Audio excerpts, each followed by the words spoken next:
Euzubillahimineşşeytanirracim. Bismillahirrahmanirrahim. Esselamu aleyküm. Değerli insanlar, aziz Müslümanlar, Allah'a teslim bendeler. Hoş gördük sizin hamınızı. Bugünkü bizim Kur'an-ı Kerim söhbətimiz dolanmaq, dolanışımız, yaşayışımızdaki hayatın keçimi, dolanışı bununla bağlı olacaqdır bugünkü bizim Kur'an'dan öğüd nəsihət və bu barədə Qurani Kərimdə dolanışıq ilə, keçinmə ilə əlaqəli 6 ayə keçməkdədir. Kanalıma abunə olaraq dəstək ola bilərsiniz. Həm playlist, həm də həm paylaşıb, həm də like işarəsi qoya bilərsiniz. Playlist bölməsində də Omusk 55-155 kanalının playlist bölməsində də Kur'an dersleri mevcuttur. Oradan dersleri izleyebilirsiniz. Dikkatinize göre teşekkür ederim. Şimdi bir ön sözle her zamanki kimi dolanış, dolanmak, keçinmek. Bunun hem termin olarak hem de ne olduğunu biz birinci bir ön sözle aydınlık getirmeye çalışalım. İslam dini nöqteyi nəzərdən dolanış ve dolanmak nedir? Dolanış, yaşamaq üçün lazımi vasitələri etmək və keçimimizi sağlamaq üçün halal qazanc əldə etməkdir. Lazımi vasitələri həyata keçirmək bu dolanışdır. Bəzən azla yetinmək də həyatın dolanışı ifadə edir. Azla yetinmək də bu da dolanış ifadə edir. Bu qazancı ailə fərdləri etməlidir. Dolanışı, dolanmağı ailə fərdləri etməlidir. Ailədə söz sahibi kişi olmalı və ədalətli bir şəkildə ailəni idarə etməlidir. Söz sahibi hər bir ailədə kişi olmalıdır və ədalətli bir şəkildə ailəni idarə eləməlidir. Həm həyat yoldaşına, həm uşaqlarına heç bir ədalətsizlik göstərmədən hər bir şey qaydasında ədalətli şəkildə hamısını düşünərək, bütün ailə fərdlərini düşünərək qərarları ədalətli şəkildə qoymalıdır və heç kimin haqqına girməməlidir və ailəni idarə etməlidir.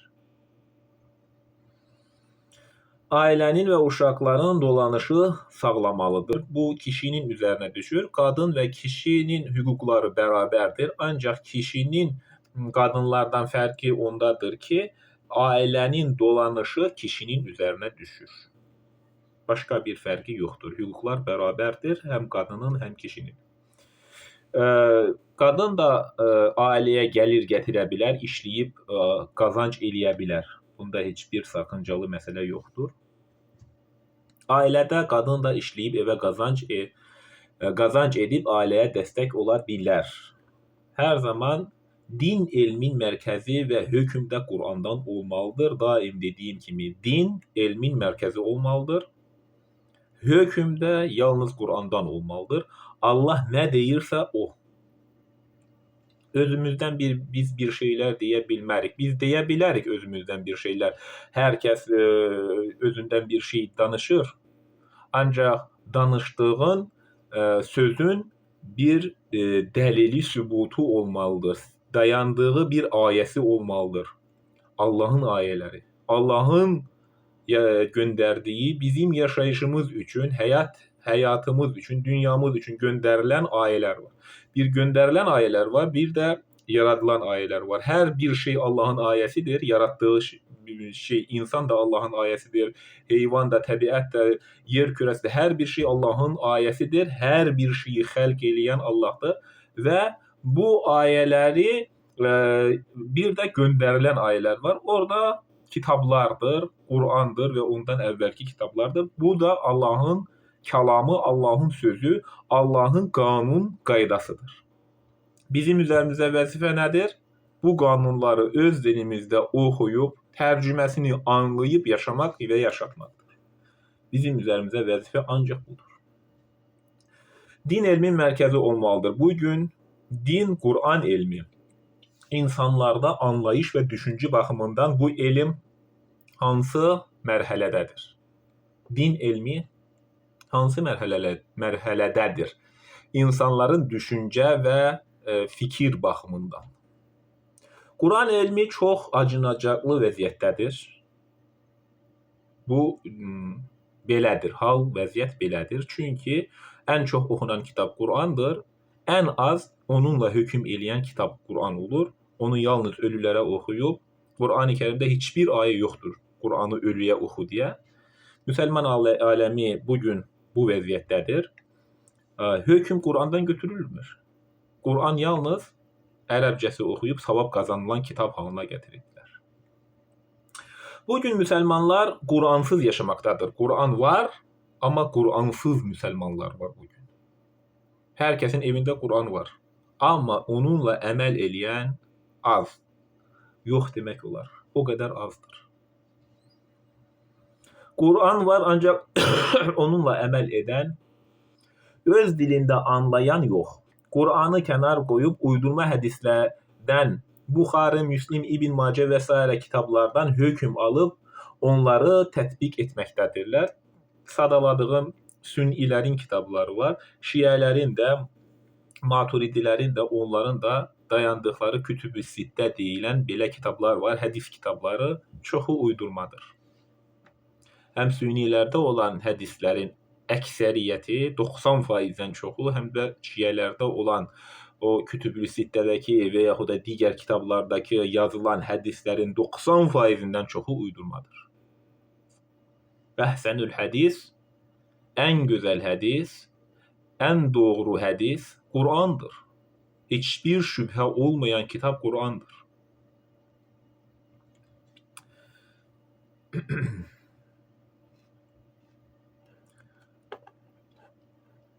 Siz nə əksikləri tapdınız Quranda? Hədislərdən hökm çıxaranlara səslənirəm. Quranda nə əksikləri tapdınız ki, siz hədis yolu ilə dini tamamlamağa çalışırsınız?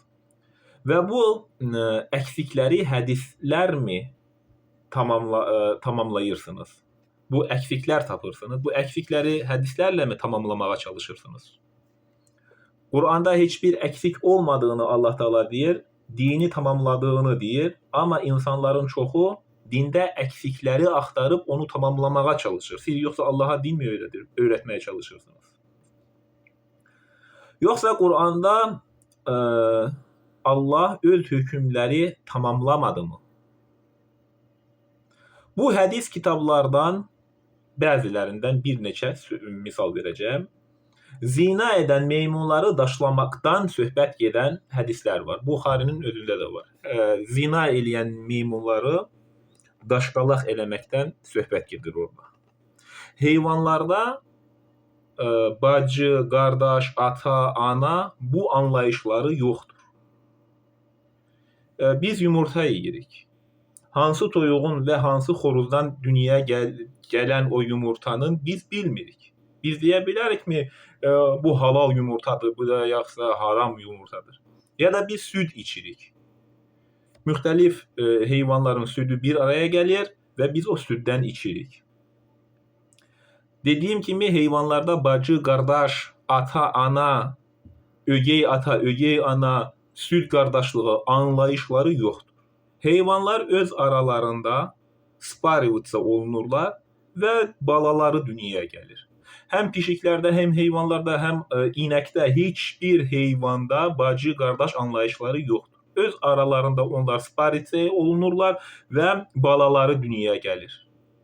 İndi öz aralarında sparitsə olduğuna görə, balaları dünyaya gəldiyinə görə halal süd olmur o. Bəzisi deyəcək ki, ana bala ilə dünyaya gələn bala var və yaxud da başqa bir qohum inəklə dünyaya gələn bala var. Belə bir anlayışlarla biz getsək, bu uydurmalara danışıram, zina edən meymunların daşlamaqdan Buxaridə keçən hədis var. İndi onun bəndləri axtarmalıdır, çox şeylər var orada. Yəni o uydurmaları mən araşdırmıram. Olduğunu bilirəm. Meymunlar heyvanlardır. Onlarda da bu anlayış yoxdur. Necə ki pişiklərdə, itlərdə bu anlayışlar yoxdur. Onlar öz aralarında sparivutsa olunurlar ve balalar dünyaya gelir. Onlardan gelen süddür, bütün bu məhsullar biz yeyə bilərik, içə bilərik. Burada haramlıq yoxdur. Və yaxud da indi götürüb biz toyuqla xoruza nikah mı qıyaq ki, bu yumurta halal olsun? Hədislərə, belə uydurma hədislərə baxanda belə nəticə ortaya çıxır. Və Muhammed Peyğəmbərin 9 yaşında Ayşə ilə evləndiyindən söhbət gedir. Bu nə deməkdir? Quran-ı Kərimdə evlilik mövzusu barəsində mən bir söhbətim var, orada danışmışdım. Nisa surəsində olacaq. Yetimlərin qorunmasından orada ayədə başlanğıcı elə gedir. Yetimləri rüşd çağına çatana qədər, yetimlər ergənlik dövrünə çatana qədər onları yıpratıcı bir imtihandan keçirin, onları sınaqdan keçirin. Mal ilə və yaxud da başqa bir şey ilə onları imtihandan keçirin ki, baxın, evlilik yaşı çatıbmı? Necə ola bilər ki, 9 yaşındakı Ayşə maldan istifadə edib malı idarə eləyə bilərmi? Və yaxud da hansısa hökmü 9 yaşında olan Ayşə idarə eləyə bilərmi? Allah Teala Quran-ı Kərimdə deyir ki, yetimlərdən ayə söhbət gedir. Onlar rüşd çağına gələnə qədər sınayın. Sən bax o övlad, o yetim və yaxud da qız malı idarə etməyə kapasitəsi, yəni ağlı yerindədirmi? O maldan istifadə edib hansı xeyir, hansı ziyan qalacağını o əgər anlaya bilirsə, o zaman evlənmə yaşı çatmış demək olar. Çünki 9, 10, 15 yaşlarındakı uşaqlar bu məsələləri anlamaq qabiliyyətləri onlarda yoxdur. Kapasitəsi yoxdur onlarda bunu anlayacaq qədər. İndi Buxaridə və yaxud da Müslimdə və yaxud da Kütüb-i Sittədə də var bu şeylər. Həm sünni, həm də şiə qaynaqlarında Peyğəmbərin 9 yaşında Ayşə ilə evləndiyi söhbət gedir. Amma Allah Teala deyir ki, onlar evlənmədən qabaq onları sınayın, sınaqdan keçirin. Qaynaqlara baxanda Ayşənin Peyğəmbərlə evləndiyi yaş dövrünün 20 yaşından çox olduğunu biz müşahidə edirik.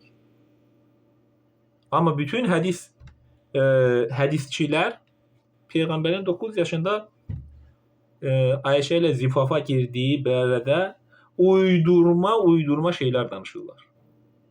Sonra Peyğəmbərə 7-8 kişinin gücü veriblər. Üzr istəyirəm bu misala görə. O hər gün hər öz həyat yoldaşı ilə əlaqədə olunmuş. Bu nə anlayışdır bu? Bu nə təfəkkürdür? Bu da hədislərdən götürən şeyləri danışıram mən sizə. O qədər uydurma, axmaq, belə düşüncəsiz, belə tərbiyəsiz şeylər yazıblar ki, o hədislərin əksəriyyətində. Peyğəmbəri rəzil eləməyə mi çalışırsınız? Deyəcək birisi, sən niyə Peyğəmbərin övülməsindən narahat mı olursan? Mən Peyğəmbəri rahatsız etməyinizdən narahat oluram. Siz Peyğəmbəri narahat eləyirsiniz. Siz Peyğəmbəri rahatsız eləyirsiniz. O rahatsızlıq elədiyinizə görə mən narahat oluram. Deyirəm ki, bu şeylər yoxdur.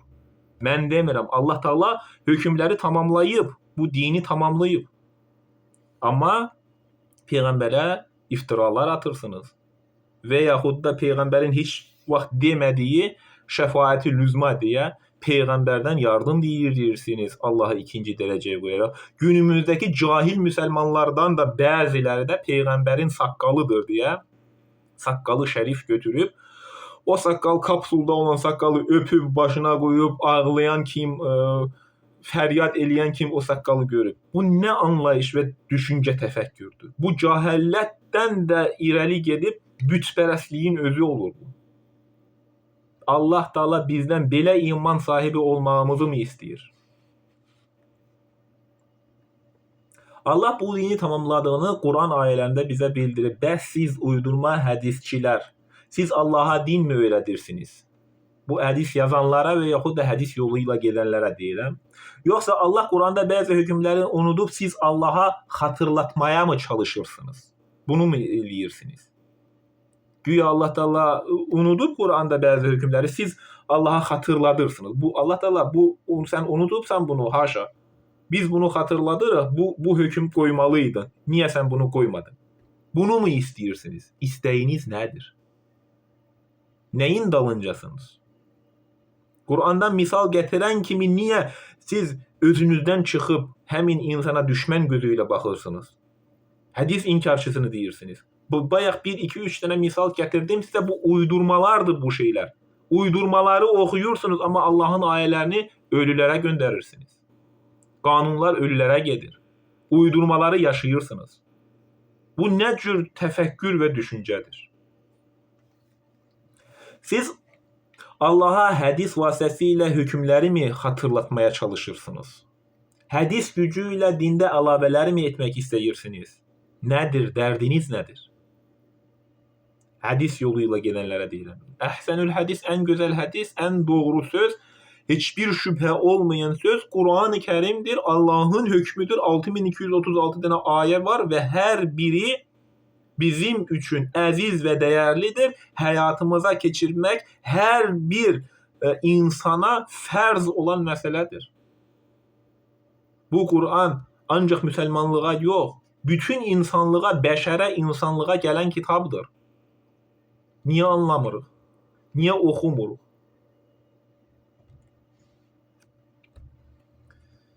Hədislərin tərcüməsini oxuyub hökm edirsiniz. Bəs niyə? Qur'an ayələrinin tərcüməsini oxuyub hökm etmirsiniz.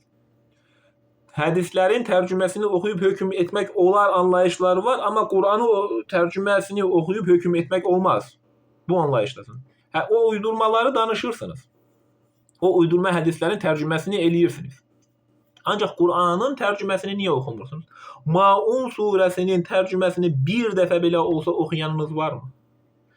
Bir kitabı Bəqərə surəsi əlifləm-mimdən başlayır. O ayəni başa düşən dildə oxuyanınız varmı? Hətta Fatihənin tərcüməsini bilməyənlər var. İllərlə adam namaz qılır, nə dediyini anlamadan namaz qılır. Bir İyyəkə nəbudu və İyyəkə nəstəin sözünə bir bax. Allah Teala nə deyir orada? Biz yalnız sənə inanırıq və yalnız səndən kömək diləyirik. Biz Allaha inanırıq və Allahdan kömək diləyirik. Bunu bir anlayaraq, bir yaşayın, namazı anlayaraq həyata keçirin ki, dini siz o vaxt anlayarsınız. Hədis adi üstündə uydurma, zəif sənədi məlum olmayan hədislərin olduğu barədə məlumatlar, rəvayətlər də var. Necə olur ki, başınız bu uydurmalara qarışıb, adı üstündə uydurma, sənədi zəif, sənədi olmayan, ravisi bilinməyən yazılar olduğunu və yaxud da Peyğəmbərin ölümündən sonra 2-3 əsr sonra yazılan şeylərdir hamısı Peyğəmbərin adından uydurulan. Peyğəmbərin yaşadığı dövrdə Qur'ana uyğun sözləri deməsinə razıyam. Çünki vəhiy əsnasında 23 il ərzində Qur'ana uyğun sözlər demiş olar. Onlara da hədis demək olar. Əgər Qur'ana uyğundursa. Uyğun deyilsə necə biz ondan hökm götürə bilərik? Meymunların daşmamasından, Peyğəmbərin 9 yaşında Ayşə ilə evlənməsindən, bunlardan biz necə hökm götürürük? Bu nədir? Qur'ana zid şeylərdir. 1-2-3 dənəsini dedim, o qədər uydurmalar var ki orada. Hədis kitablarının %90'dan çoxu uydurmadır. Kimin ağlına nə gəlibsə yazıb kitaba doldurub. Əhsənül hədis, ən gözəl hədis Qur'andır. Hədis sözü, hədis xəbər deməkdir. Bir xəbər. Ən gözəl xəbərdir, Allahın xəbəridir bizim üçün. Qur'an kitabı hər kəsin evində var, amma bütün insanlar bu elmi öyrənməkdən, öz dilində tərcüməsini anlamaqdan uzaq dururlar. Bəzi düşüncəsiz müsəlmanlar da hətta Qur'an elmi araşdıranlara düşmən kimi baxırlar və baxacaqlar. Qur'an elmini araşdıranların nömrəsini də telefondan silirlər ki, bu bizdən deyil. O qədər həmin insanın inancında o kadar şirk var ki o Kur'an ilmiyle araştıran insanların nömrələri də telefondan silir ki ondan sizə ziyan gəlməsin, ondan bizə ziyan gəlməsin. O yolunu şaşmış və yaxud da yoldan çıxmış bir insan kimi siz baxırsınız Kur'an elmini araştıran insanlara. O qədər ağlınıza düşüncə qabiliyyətiniz itib, beyniniz o qədər uydurmaların içərisində çürüyüb ki, artıq haqqı görmək istəmirsiniz. Uydurmaları dalınca gedirsiniz, razılaşırsınız. Haqqa gəldi mi ixtilaflara düşürsünüz.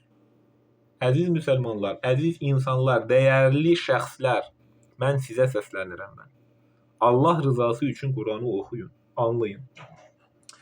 İnsan uca Allahın nəzdində çox önəmli yerə sahibdir və dünyadakı bütün nemətləri onun önünə sərmiş varlıqdır. Allah Teala hər bir şeyi əmrimizə verir.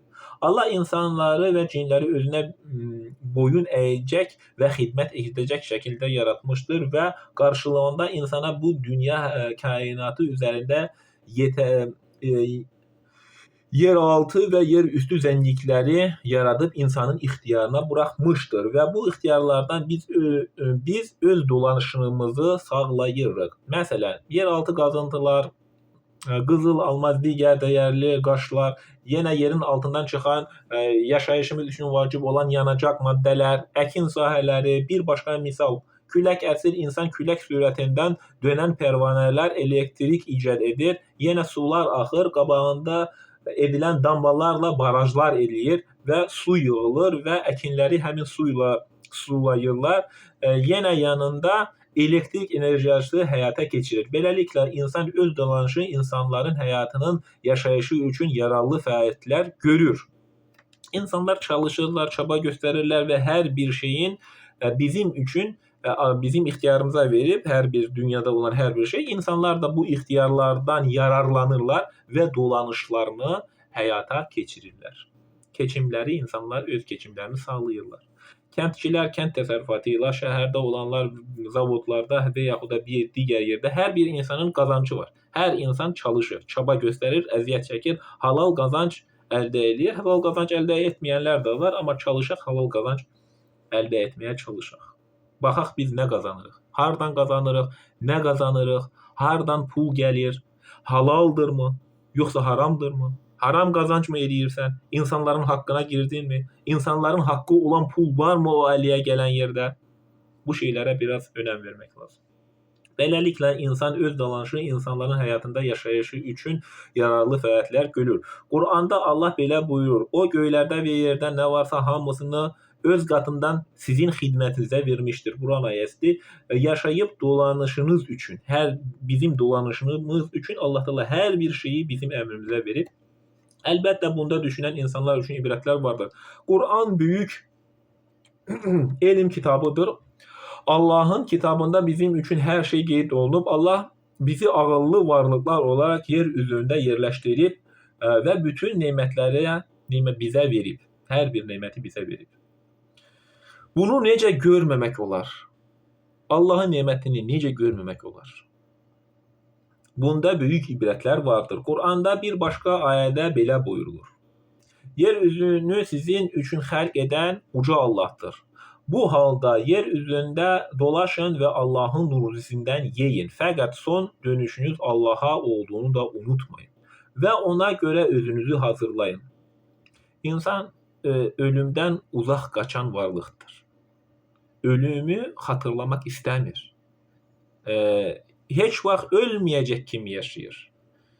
Bu anlayış səhv anlayışdır.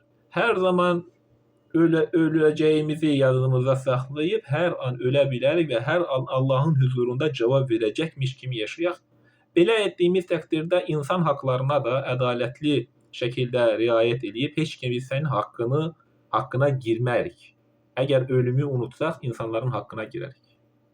Arada bir qəbristanlığa gedib, ahirəti xatırlayın. Arada bir qəbristanlığa gedib, oradakı səssizliyi hiss edin və bir gün ora gedəcəyinizi yadınıza salın. Ahirəti yadınıza salın.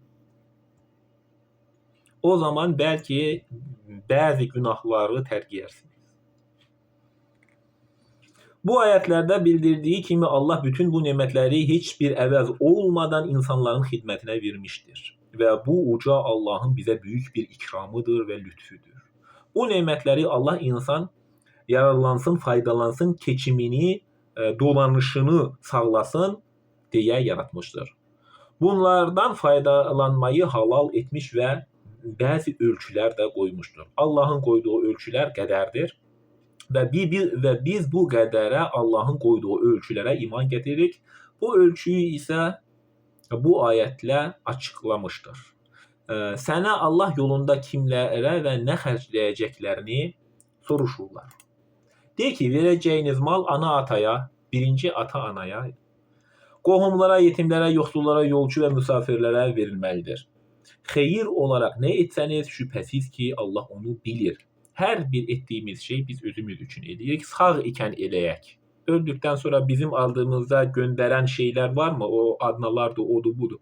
Bize çatan bir şey yoktu. Ettiklerine göre onlara belki var. Bize çatan ne olacak? Salih emel. Bizim bu dünyada ettiğimiz emellerin, salih emellerin bize çatan o olacak. Başka bir şey yoktur. İnsan ölür mü? Onun için o hiç ne eləyə bilmez artık. Ne savab ne de şer. Hiçbir şey eləyə bilmez. Ölene kadar biz bir şeyler eləyə bilərik. Öldükten sonra yok. Öldükten sonra biz Allah'ın katına gedirik ve kıyamete kadar berzah var, maniye var, engel var, geri gələ bilmirik. Berzah var. Ruhumuz Allah katına gedir. Ve kıyamette ruh bedene gelecek ve kıyamette biz dirilesiyik ve Allah'a hesap veresiyik. Bunun için bu dünyada her zaman adaletli olun, insan haklarına riayet edin, insanlara incitmeyin, haklarına girmeyin, işçiye pulunu vaxtında verin, hiçbir adamı aldatmayın, borç verende borca riayet edin. Her bir şey bu insanlar ile alakalı meselelerde adaletli olun. Yoksa insan pislik eləyər, mən demirəm eləyin deyə. Pisliklər eləyən insanlar var, tövbə eləyib belki Allah günahından keçər. Amma bir insanın haqqına girmisinizsə, tövbə eləmək kifayət eləmir. Siz birinci o haqqı ödəməlisiniz həmin insana.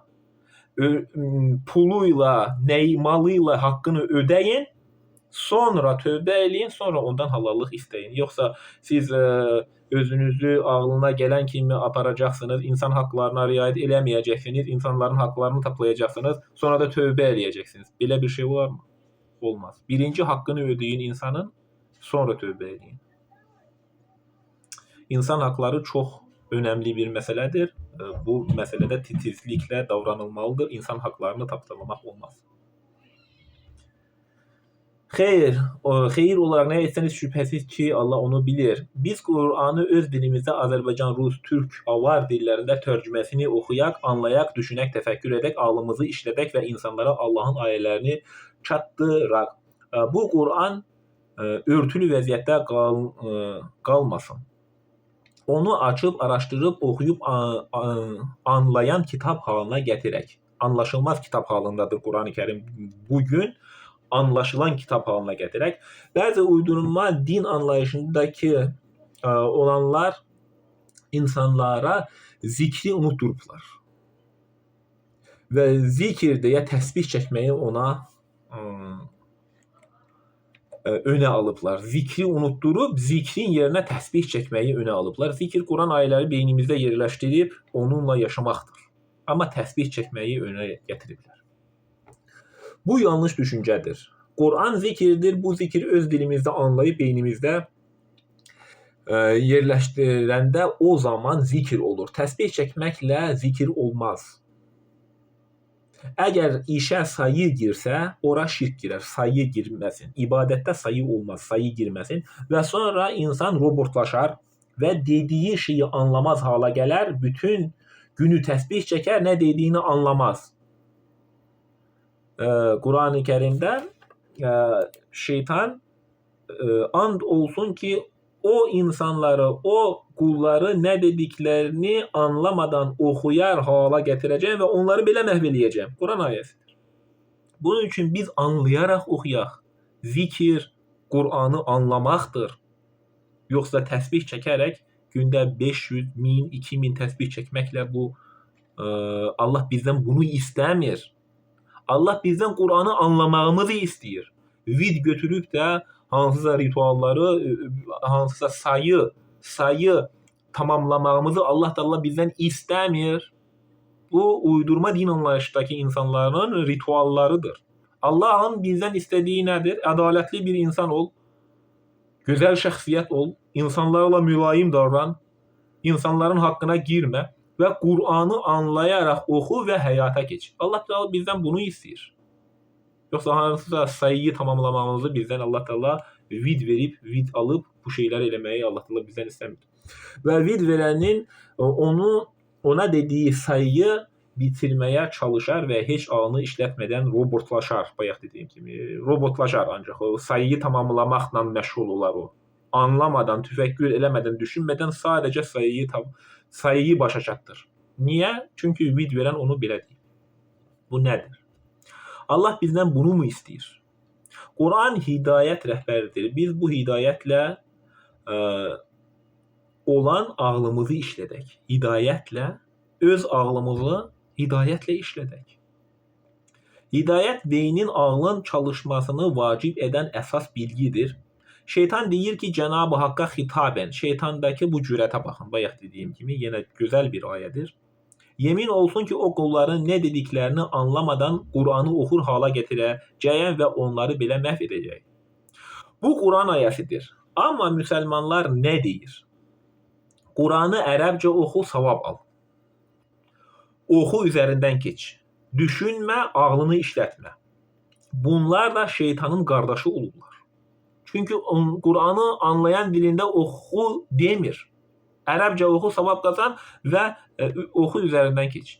İnsanlara düşünməyə, təfəkkür eləməyə şans vermir. Şeytan deyir ki, belə sizi məhv eləyəcəm. Nə dediklərini anlamadan oxur hala gətirəcəm və sizi belə məhv eləyəcəm. Günümüzdə insanlar belədirmi? Belə şeylər eləyirlərmi? Əfsuslar olsun. Şeytanın Qur'anda içdiyi andı həyata keçirən müsəlmanlar var. Qur'anın hansı yerində yazır, mənim mənamı düşünmədən oxu, savab al deyə. Belə bir ifadə Qur'anda harda var? Mənim ayəmi oxu, savab al deyə ayə varmı? Amma onlarca ayə var ki, düşünərək, təfəkkürlə, tədəbbürlə ağlınızı işlədin deyə onlarca ayə var. Qur'anda harda var, məni tələffüz et də savab al deyən ayə? Yoxdur. Qur'anda ağlınızı işlədin, təfəkkür edin deyən onlarca ayə var, bayaq dediyim kimi. Günümüzdəki bəzi müsəlmanlardan Qur'ansızlıq, haqqı bilməmək, haqqı bilmək istəməmək, haqqı örtmək gəlməkdədir. Quran ayələrinə keçək. Əl-Bəqərə 241 kişilər tərəfindən boşama vaxtı başlamış qadınların şəriətə müvafiq qayda üzrə onları dolandırmaları ki, kimləri sağlamalıdır. Bu vaxt qadınlarda 3 heyz dönəmidir, 3 aydır. Bu müttəqilər üçün bir borcdur. 242. Allah öz ayələrini sizə belə bəyan edir ki, siz ayələrdə doğru bağlantı qurasınız. Minlərlə adam olduqları halda ölüm qorxusundan yurdlarından çıxanları görmədinmi? Allah onlara ölün dedi, sonra isə onları təkrar diriltmişdi. Doğrudan da Allah insanlara qarşı düstüfkar, lakin insanların çoxu vəzifələrini yerinə yetirmirlər. 244. Allah yolunda vuruşun və bilin ki, Allah eşidəndir, biləndir. Hətta canıyla və malıyla Allah yolunda vuruşun. Borcumuzdur bu. Necə ki, Quran ibadəti bir borcdur. Allah yolunda siz verirsiniz həmin qurbanlığı və yaxşısından verirsiniz, insanlara paylayırsınız. Bu qurban ibadətidir və Allah yolunda canıyla, malıyla vuruşun. Siz özünüzü də Allaha qurban eləyə bilərsiniz, canıyla və malıyla. Vəziyyətə görə baxır. Allah da deyir, Allah yolunda vuruşun və bilin ki, Allah eşidəndir. Canıyla və malıyla. Haqq olan yolda vuruşmaq hem canıyla hem de malıyla her bir insana vaciptir, ferzdir. Hak yolunda vuruşmak hem canıyla hem malıyla her bir insana ferz Allah Teala dedi.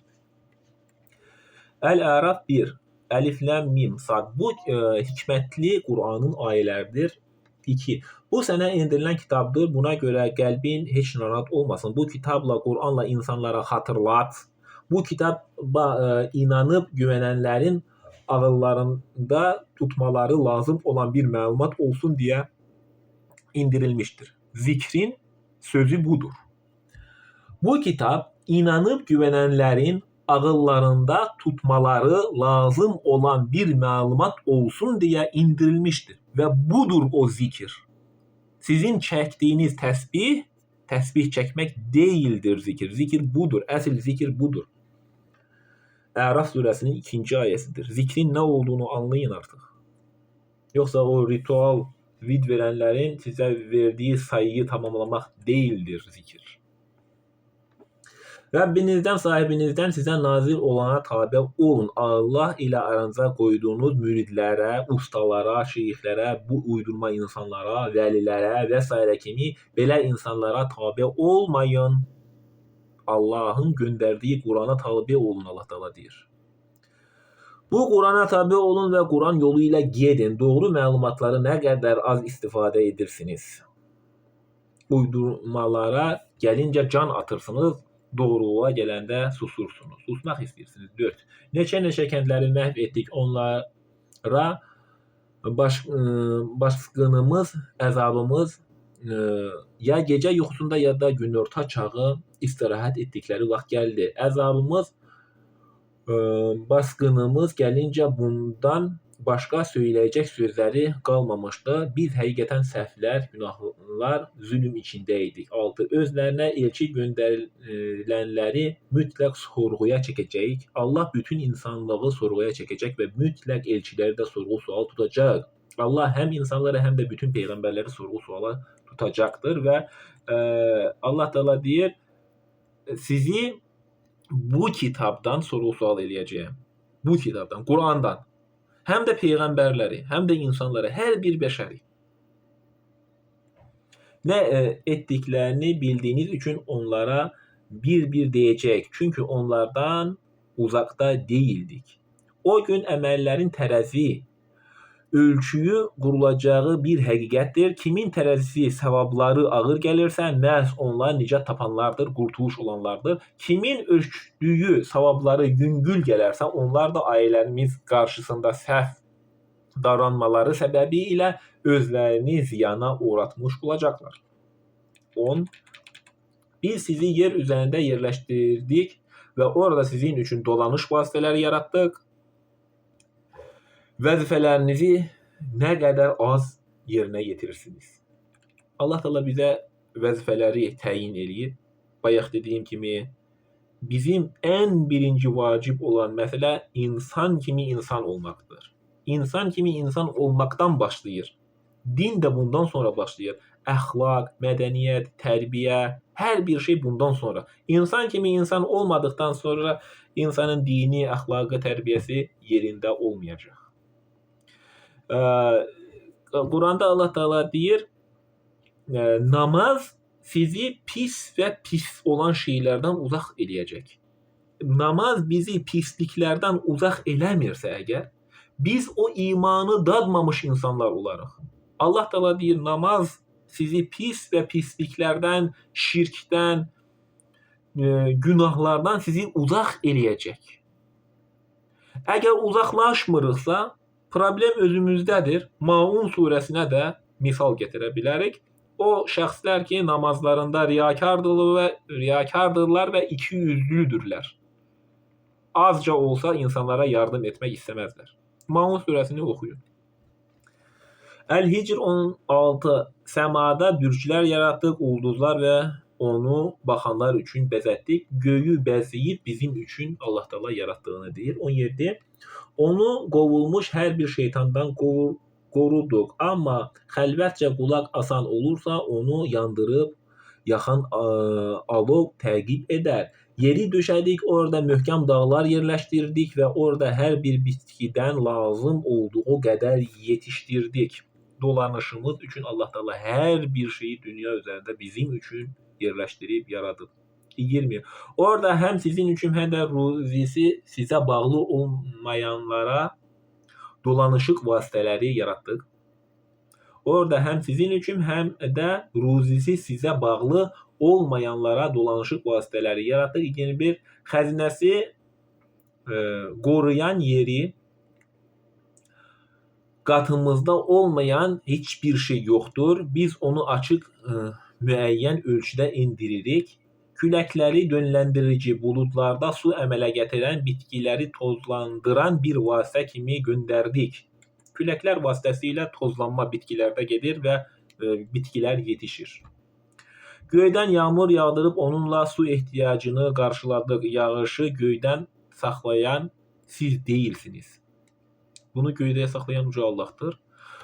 Bu uca Allahın qüdrəti ilə və gücü ilədir. 23. Şübhəsiz ki, biz həm dirildir, həm də öldürürük və hər şeyə varis olan da bizik. Burada biz ifadəsi Allah ölüm mələklərini can almaya göndərir, həm də yanımızda qoruyucu və yazıcı mələklər yer almaqdadır. Bunun kimi digər vəzifəli mələklər də mövcuddur. Bunun üçün burada biz ifadəsi işləməkdədir. Bir dəfə demişdir Quran-ı Kərimdə Allah Taala mələklər vasitəsilə etdiyi məsələ ilə əlaqəli biz ifadəsini işlədir.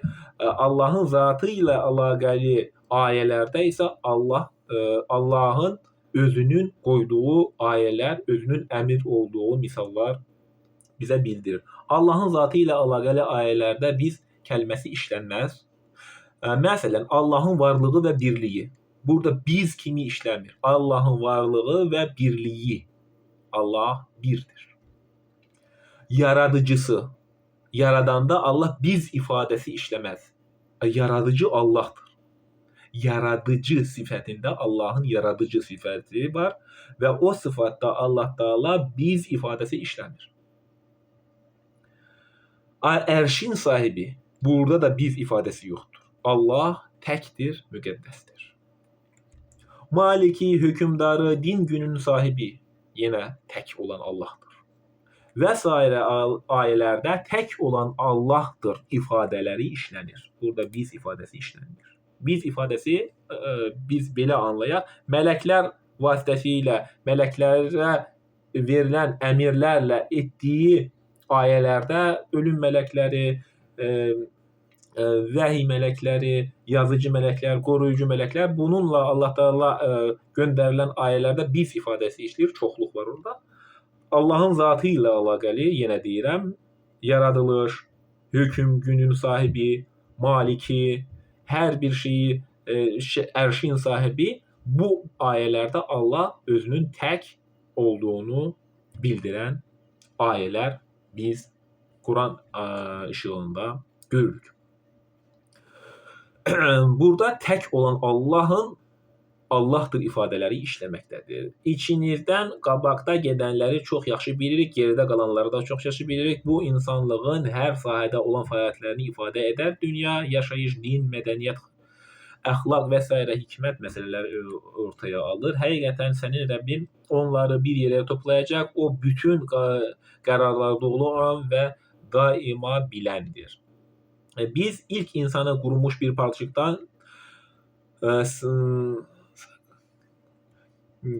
parçıqdan iyi olan qara palçıqdan yaratdıq. Şəkilləndirilmiş iyi olan qara palçıqdan yaratdıq. İnsanın mənşəyi də torpaq olub, insanla əlaqəli hər bir şey torpaqla əlaqəlidir.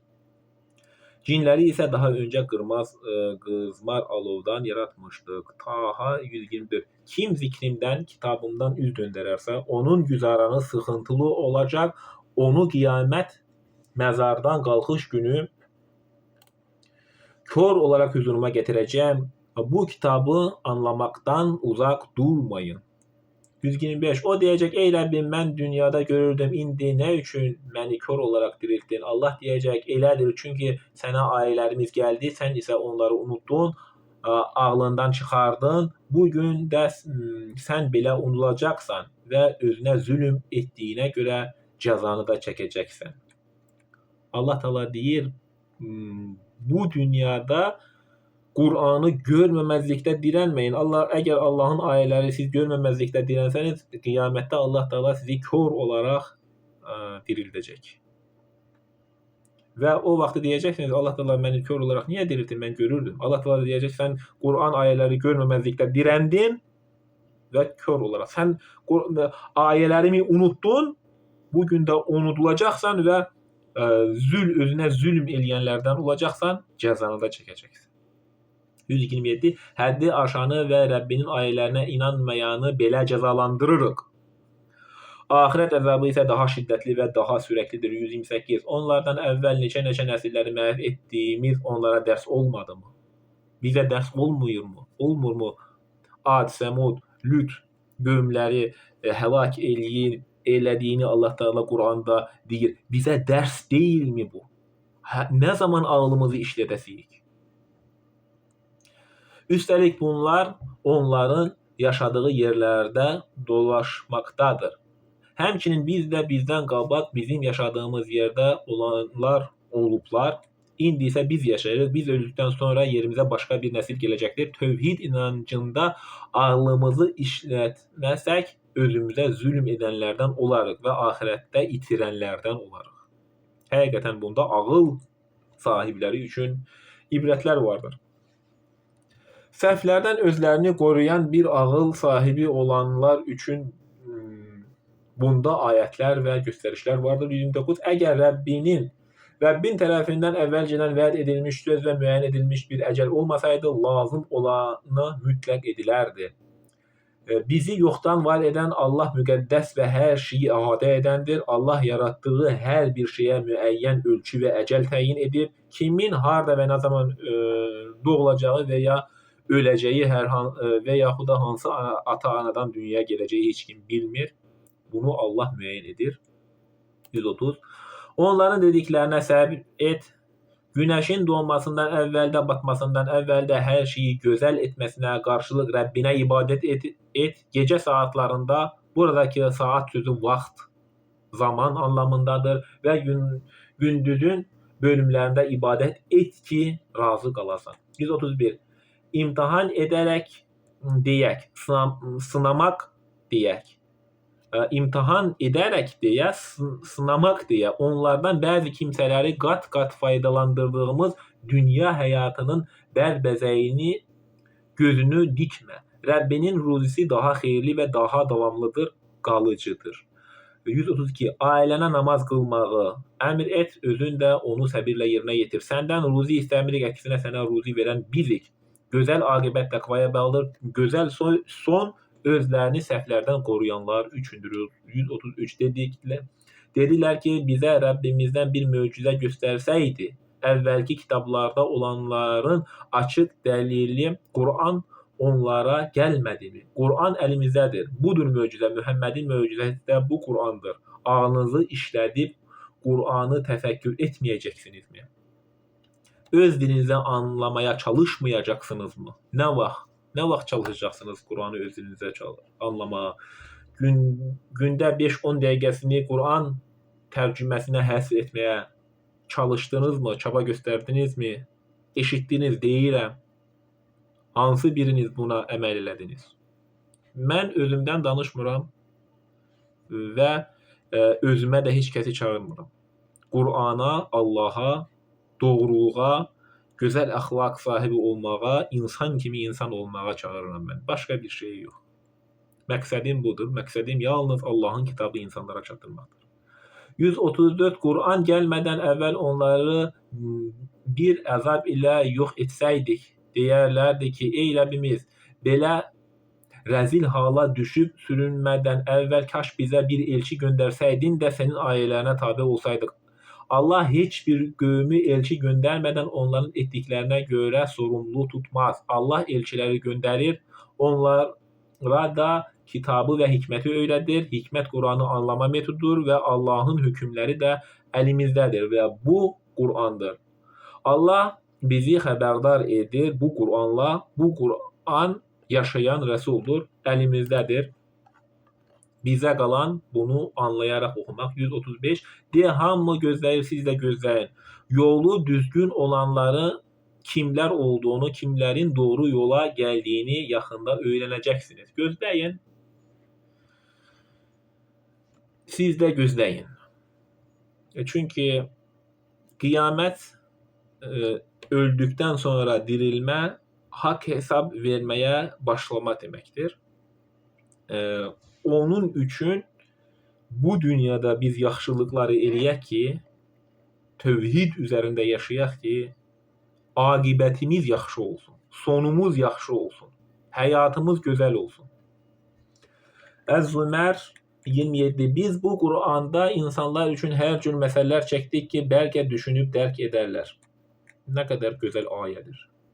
Heç bir qüsuru olmayan, heç bir səhv olmayan ərəbcə Qur'anlar, ayətlər halında nazil etdi ki, bəlkə səhvlərdən özlərini qoruyarlar. Muhammed ərəb olduğuna görə onların anlayacağı dildə Quran nazil olub. Muhammed ərəb olduğuna görə Quran ərəbcə nazil olub. Əgər Muhammed Peyğəmbər Azərbaycan dilində danışan olsaydı, Quran Azərbaycanda nazil olardı. Rus dilində danışan Muhammed olsaydı, Rus dilində Quran olardı. Musa, İsa, Arami və İbrani dildə kitab nazil olunub. Biz də bunu bilirik. Musaya, İsa'ya və ondan əvvəlki Adəm Peyğəmbər hansı dilində danışıbsa, Adəmə də həmin özünün danışdığı dillə, çünki qövmün dili və onun danışdığı dil hansısa, Allah Teala o dildə kitabı göndərdiyi deyən ayələr var. Özümdən demirəm bunu. Təsdiqləyib mən hər bir şeyi təsdiqləyirəm Quran ayələri ilə. Quran ayəsi ilə təsdiqlənməyən bir şey deməyə mən çalışmıram. Çünki Quran ayəsi ilə təsdiqlənməyən bir şey desəm, özümdən demiş olaram. O zaman mən günaha batan olaram. Mən Quran ayələri ilə hər bir şeyi təsdiq eləyirəm, onlarla sıravnit eləyirəm, ölçürəm, uyğunlaşdırıram və sonra sizə danışıram. Onlar bu dilləri bilirdilər. İndi ərəb olmayan adam bu Qur'anı öz dilində oxumasınmı? Belə çıxır. Bu ərəb dilini bilməyən insan oxumasınmı bu Qur'anı öz dilində? Anlamasınmı? Bizə bunu anlamayaq deyə mi göndərib? Allah Teala bizə bu Qur'anı anlamayaraq oxuyaq deyə mi göndərib? Anlamayaraq ölülərə oxuyaq deyə mi göndərib? Təfəkkür etmədən, düşünmədən, təsbih çəkərək sayı bitirmək üçünmü biz dini belə yaşamaq üçünmü Allah Teala bu kitabı göndərib? Təsbih çəkmək zikir deyil, zikir Qur'anı anlayaraq oxumaqdır.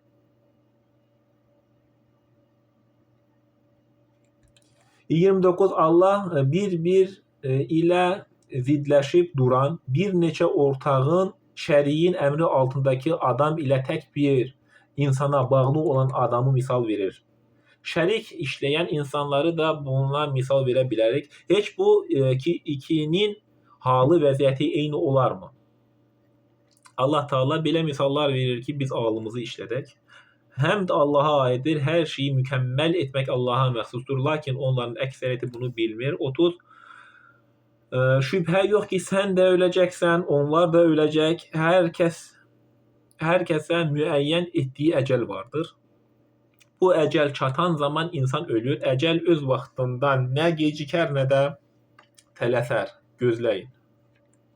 31. Sonra siz qiyamət günü, məzardan qalxış günü Rəbbinin qatında bir-birinizlə mübahisə edəcəksiniz. 32. Allaha qarşı yalan uyduran və həqiqət ona bəyan edildikdə onu yalan sayan kimsədən daha zalım kim ola bilər? Quran ayələri bizə gəlib, onu anlamaq istəmir. Həmin anlamaq istəməyən insandan zalım kim ola bilər? Məgər cəhənnəmdə kafirlərə ayələri görməməzlikdə dirənənlər üçün yermi yoxdur? Allah Teala ayələri görməməzlikdə dirənənlərə cəhənnəmdə yeri hazırladığını deyir. Bu müsəlman da ola bilər, namaz qılan da ola bilər. Ayələri görməməzlikdə dirənsəniz, Allah Teala deyir, cəhənnəmdə yeriniz hazırdır. Əlbəttə var. Cəhənnəmdə yer, ayələri görməməzlikdə dirənənlər üçün var olduğunu Allah Teala deyir. Haqqı görməməzlikdə dirənənlərə cəhənnəm odu hazırlanmışdır. Müsəlman adı altında haqqı görməməzlikdə dirənsə, ona da o oddan toxunar. Doğruları haqqı gətirənlər və onu təsdiq edənlər isə əsl müttəqilərdir. Bugünkü Quran-ı Kərimdən öyüd nəsihət və bizə xatırlatma, dolanış, keçinmə ilə əlaqəli oldu. Qurana baxanda biz görürük ki, insan nə eləsə özü üçün eləmiş olur, yaxşını da, pisi də. Qazancı da halal edin, dolanışı da gözəl edərək Allaha şükür edən bəndələrdən olaq. Allah boşda qalanı, çalışmayanı, zəhmət çəkməyəni sevməz. Allah tənbəllik edənləri də sevməz.